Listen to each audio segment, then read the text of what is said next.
Induction is valid. Please don't let anybody tell you otherwise, especially when they're using an invalid example or a really impoverished example of what induction is. To say, oh, look, we can't trust generalization because you think all swans are white when they're not. That's ludicrous. Okay, that's not even in the same cognitive class as all planets orbit the sun in elliptical orbits. Not even the same. When you really dig into induction and you understand it, you know, they're very different. And you can't invalidate the good one by this simple, silly one.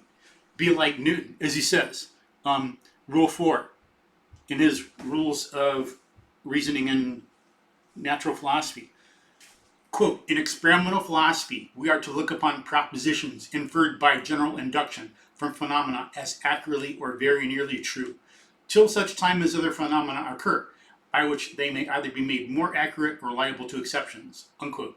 You know, you refine things. It doesn't say exception, oh, you're wrong. It means refining.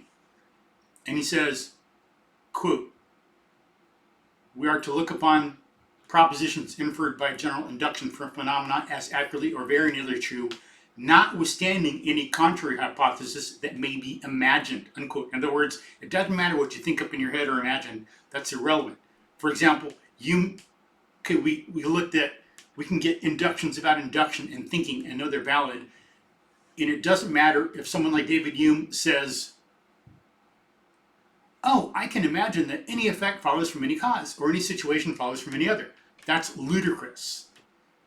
Where if someone gives a really impoverished example of induction, that doesn't invalidate induction.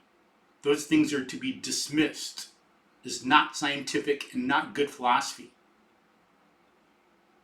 As he says, as Newton also says, quote, this rule we must follow, that the argument of induction may not be evaded by hypotheses, unquote. And again, he means by things that may be imagined. So please, get out there, learn what induction is and how it really works, and practice it and make the most of it and love it and celebrate it and be glad that we as humans got it.